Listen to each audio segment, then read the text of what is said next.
कथा कहानी किस्सा के सभी सुनने वालों को नमस्कार। आपने सुना होगा कि लोगों की पूरी जिंदगी जमीन जायदाद के झगड़े में ही खत्म हो गई। सवाल यह है कि इस जमीन का, संपत्ति का असली मालिक है कौन? H. मुनरो उर्फ साकी ने इसी सवाल पर आधारित कहानी लिखी है, द इंटरलोपर्स। आइए सुनते हैं साकी की इस अंग्रेजी कहानी की हिंदी प्रस्तुति। घुसपैठिए।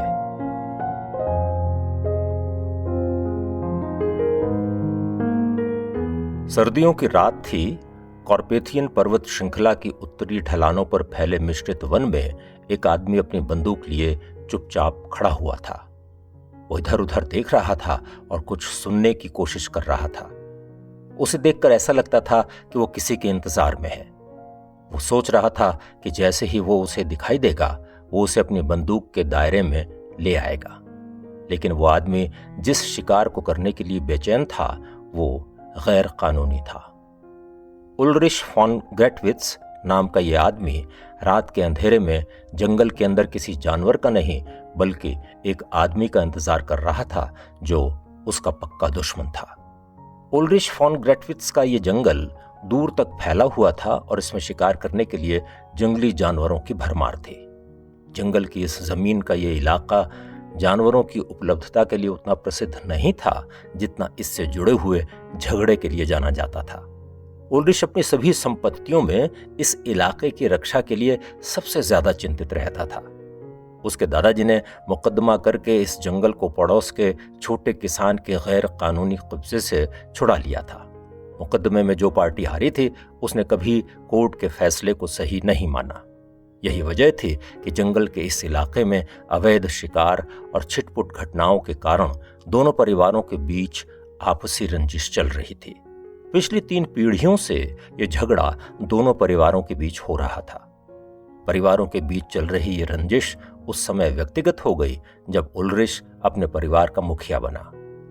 इस दुनिया में उल्रिश अगर किसी आदमी से घृणा करता था और जिसके लिए उसके मन में दुर्भावना थी, वो था जॉर्ज जिनेम। जॉर्ज को ये रंजिश अपने परिवार में चली आ रही परंपरा से मिली थी। वो विवाद वाले जंगल के इस हिस्से में घुसकर अक्सर शिकार खेलता और मनमानी करता था।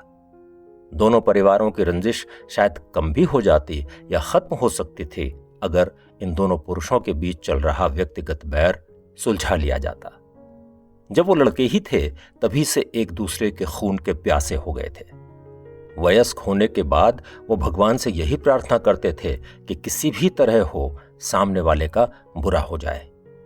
इसीलिए जाड़ों की इस शुरुआती ठंड में भी उल्रिश अपने कुछ कर्मचारियों के साथ जंगल के इस हिस्से में घूम रहा था। उसे किसी चौपाई की तलाश नहीं थी। उसे तो उन चोरों की खबर लेनी थी जो पड़ोस से उसके जंगल में घुस आए थे। हिरन आमतौर पर ऐसे मौसम में किसी ढके हुए स्थान पर चले जाते हैं, लेकिन आज के तनावपूर्ण माहौल में वो इधर उधर भाग रहे थे। ऐसा लग रहा था कि जंगल में आज उनको सोने के लिए समय और जगह नहीं मिल पाएगी। ये बात जंगल में मौजूद सबको पता थी कि कोई तो है जो जंगल की शांति को भंग कर रहा है। उल्रिश को ये बात अच्छी तरह मालूम थी कि जंगल की शांति भंग करने वाला कौन है और कहां से आया है। उसने अपने चौकीदारों को पहाड़ी के ऊपर तैनात कर दिया था और खुद नीचे फैले जंगल में उतर आया था। ढलान में उगी झाड़ियों में उलझता हुआ, पेड़ों के तनों के पीछे से छिपकर दुश्मन की टोह लेता हुआ वो नीचे उतर रहा था। हवा में मचलती पत्तियों और पेड़ों की शाखाओं की आवाज उसे सुनाई दे रही थी। उसके दिमाग में बस एक ही ख्याल चल रहा था, बस एक बार इस सुनसान काली रात में किसी अकेली जगह पर जॉर्ज जिनेम उसे मिल जाए। कोई भी गवाह वहां पर नहीं होगा और वो अपने दिल की ख्वाहिश पूरी कर पाएगा। वो एक विशाल पेड़ के तने के पीछे से जैसे ही आगे बढ़ा, उसके ठीक सामने उसे घूरता हुआ जॉर्ज जिनेम खड़ा था। दोनों दुश्मन एक दूसरे को चुपचाप खूंखार नजरों से देख रहे थे। दोनों के हाथों में भरी हुई बंदूकें थीं, दिलों में एक दूसरे के लिए घृणा भरी हुई थी और दिमाग में हत्या के अलावा और कुछ था ही नहीं। मन में भरी हुई जिंदगी भर की दुश्मनी का अंत करने का आज मौका आ चुका था। लेकिन एक सभ्य समाज में पला बढ़ा आदमी अपने पड़ोसी को बिना कुछ कहे सुने पत्थर दिल होकर गोली मार दे, इसकी कल्पना करना भी कठिन है। हाँ, अगर किसी का दिल ही तोड़ दिया जाए या किसी के सम्मान को धक्का पहुंचाया जाए तो ऐसी अनहोनी हो सकती है। दोनों की भिड़ंत में कुछ क्षण की ही देरी हुई थी कि प्रकृति ने अपना जलवा दिखाया और दोनों ही हक्के बक्के रह गए। तेजी से चल रही तूफानी हवाओं के बीच अचानक तेज आवाज सुनाई दी और जब तक ये दोनों कुछ समझ पाते, उनके ऊपर फैले पेड़ की एक विशाल शाखा उन दोनों के ऊपर गिर पड़ी। उल्रिश जब कुछ समझने की स्थिति में आया तो उसे पता चला कि वो शाखा के नीचे दबा हुआ है और उसका एक हाथ सुन्न पड़ गया है। दूसरा हाथ भी कुछ कर पाने की हालत में नहीं था और छोटी टहनियों में फंसा हुआ था। दोनों पैर भी टूटी हुई विशाल डाली के नीचे दबे हुए थे। उसने पैरों में मजबूत शिकारी जूते पहने हुए थे, इसलिए वो बच गए। इन जूतों के कारण ही उसके पैरों की हड्डियां भी नहीं टूटी थीं। हड्डियां भले ही न टूटी हों, पर इतना तो साफ था कि वो अपने आप हिलडुल भी नहीं सकता था। बिना किसी सहायता के वो टूटी हुई डाल के बाहर नहीं आ सकता था। उसके चेहरे से रगड़ खाती हुई छोटी टहनियों ने उसकी खाल को बुरी तरह छील दिया था।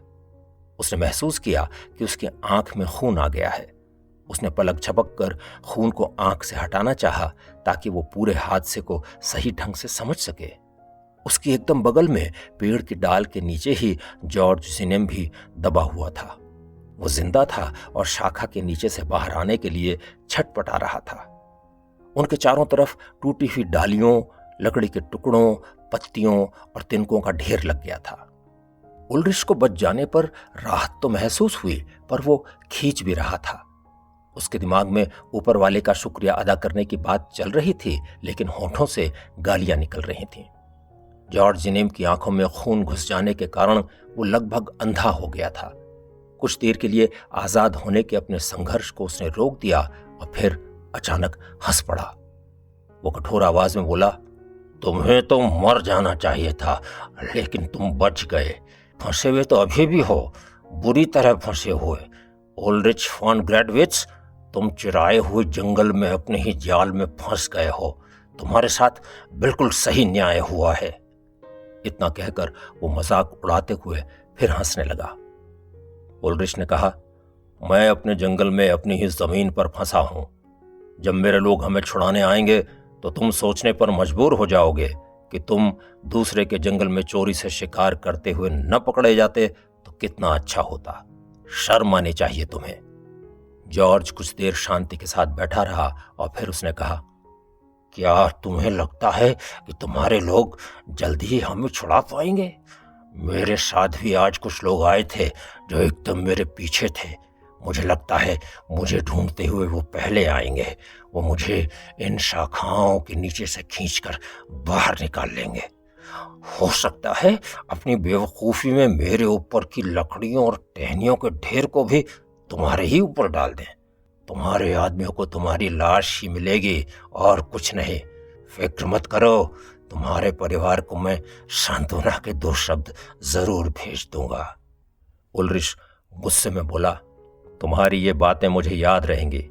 मैंने अपने आदमियों को आदेश दिया हुआ है कि वो 10 मिनट के अंदर ही मेरे पास आ जाएं। 7 मिनट तो बीत ही चुके हैं। जब मेरे आदमी मुझे बाहर निकालेंगे, मैं तुम्हारे इन शब्दों को याद रखूंगा। क्योंकि तुम मेरी जमीन पर अवैध शिकार करते हुए मरोगे, इसलिए मुझे नहीं लगता कि मैं तुम्हारे परिवार को सहानुभूति का संदेश भी भेज पाऊंगा। इस पर जॉर्ज गुर्राया, सही कहा तुमने। आज हम में से एक की विदाई होनी ही है।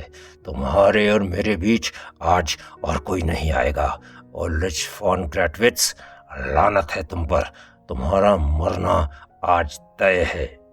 अपना दर्द भूलकर उल्रिच चिल्लाया, जंगल के चोर चक्के जॉर्ज, जो तुम मेरे लिए सोच रहे हो वही तुम्हारे साथ होने वाला है। घृणा और कड़वाहट से भरे ये दोनों दुश्मन जानते थे कि किसी की भी हार हो सकती है।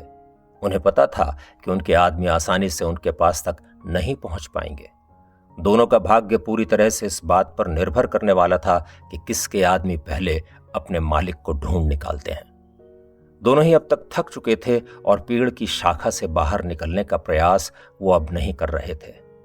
उल्रिश ने कोशिश करके किसी तरह अपने एक हाथ को आजाद किया और कोट की जेब में रखी वाइन की बोतल को बाहर निकाला। इन मुश्किल हालात में बोतल का ढक्कन खोलना भी आसान काम नहीं था। बोतल निकालने से लेकर ढक्कन खोलकर कुछ घूंट वाइन गले के नीचे उतारने तक उल्रिश को काफी समय लग गया। वाइन पीकर उसे ऐसा लगा कि ये कुछ घूंट दैवीय कृपा से उसे मिले हैं। सर्दियां अभी पूरी तरह से शुरू नहीं हुई थीं और बर्फबारी भी कम हुई थी। पेड़ के नीचे फंसे एक दूसरे के जानी दुश्मनों के लिए यह अच्छी बात थी। अगर तेज जाड़ों का मौसम होता तो दोनों की हालत खराब हो जाती। वाइन ने घायल हो चुके उल्रिश को गर्मी और आराम महसूस कराया। उसने उस तरफ नजर डाली जिस तरफ उसका दुश्मन दबा हुआ था। वो दर्द से कराह रहा था और अपने होंठ दबाकर दर्द से निजात पाना चाह रहा था। अचानक उल्रिश ने कहा, अगर मैं एक बोतल तुम्हारी तरफ फेंकूं तो क्या तुम इसे पकड़ लोगे? इसमें अच्छी वाइन है, पी लो, कुछ गर्मी शरीर में आ जाएगी।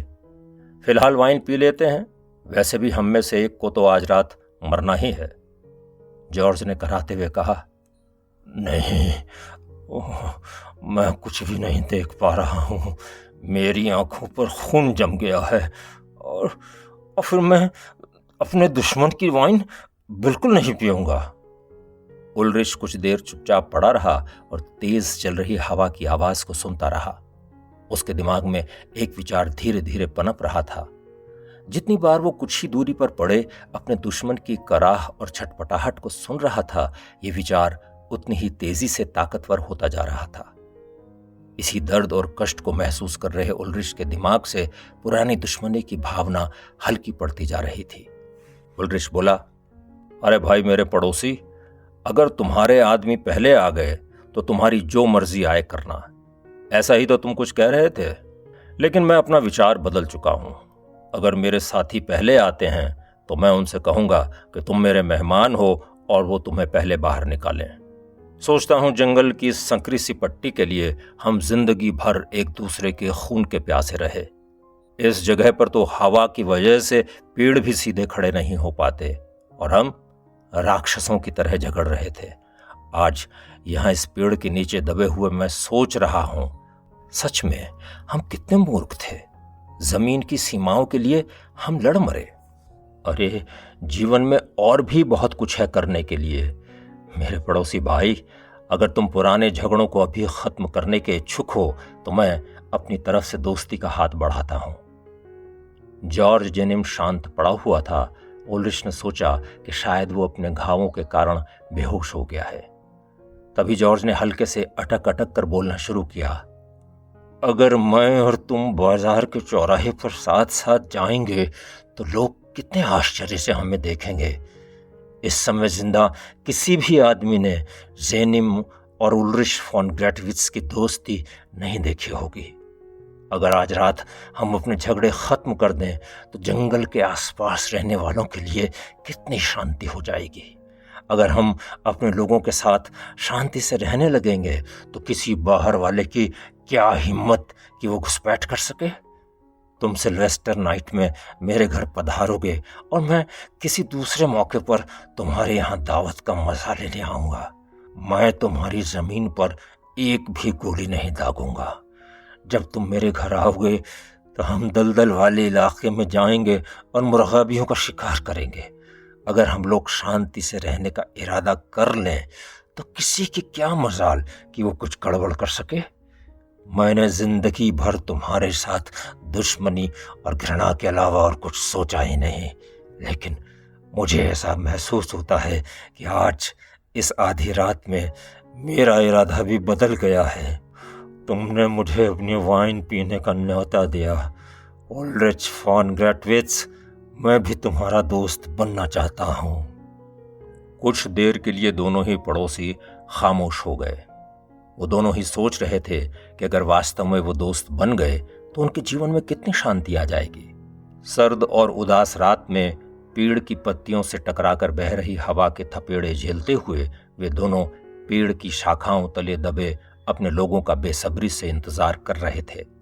दोनों ही ईश्वर से प्रार्थना कर रहे थे कि उनकी टीम ही पहले पहुंच जाए ताकि दूसरे की सहायता पहले की जा सके। दोस्ती की राह में एक कदम बढ़ाया जा सके। हवा कुछ हल्की हुई तो उल्रिच ने मौन तोड़ा।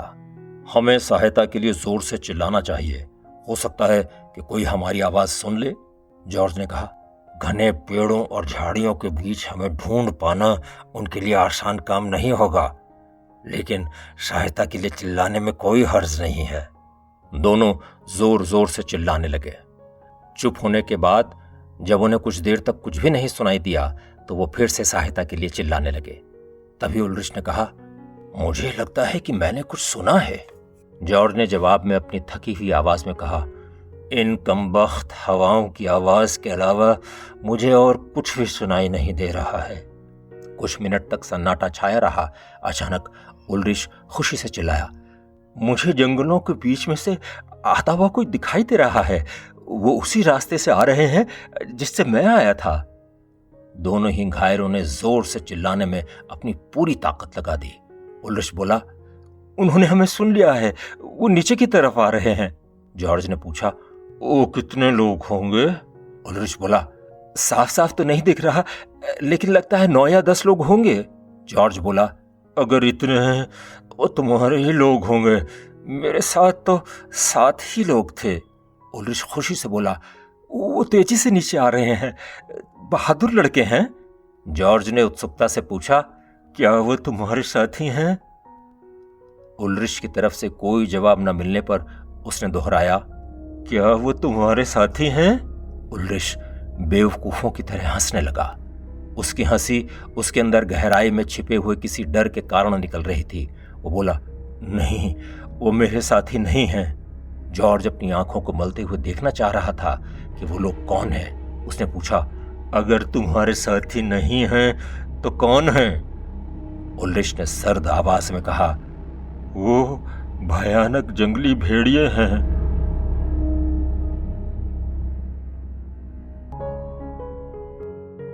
घुसपैठिए।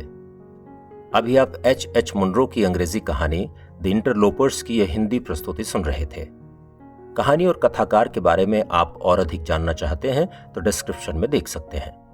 कहानी आपको अच्छी लगी हो तो इसे लाइक करें और हमारे चैनल को सब्सक्राइब भी करें। आपके कमेंट्स हमारी प्रेरणा हैं। जल्दी मिलते हैं एक और नई कहानी के साथ। नमस्कार।